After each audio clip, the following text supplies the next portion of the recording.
કેમ છો? ચાલો આજે અંગ્રેજીના થોડા ખાસ અક્ષરોને મળીએ. ચાલો તું મારી સાથે આ મજાની કવિતા ગાઓ. ખબર છે, સ્વરો વગર તો કોઈ શબ્દ બોલી જ ન શકાય. બસ આ 5 જ છે એ ખાસ સ્વરો. ચાલો એક પછી એક બધાને ઓળખીએ. તો સૌથી પહેલા કોણ આવે છે?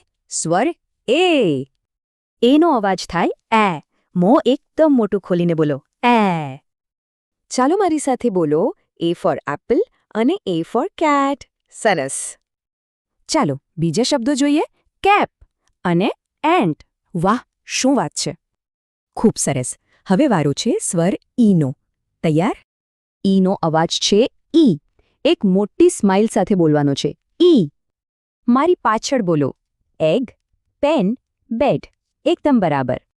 વાહ, બહુ સરસ. હવે આગળ વધીએ સ્વર આઈ તરફ. આઈનો અવાજ છે આઈ. એકદમ ટૂંકો અવાજ આઈ. ચાલો ફરીથી બોલીએ. Ink, pig, lip. મજા આવી ને? અને હવે આવે છે ગોળ ગોળ સ્વર ઓ. ઓનો અવાજ છે ઓ. ચાલો મોઢું એકદમ ગોળ બનાવીએ. ઓ.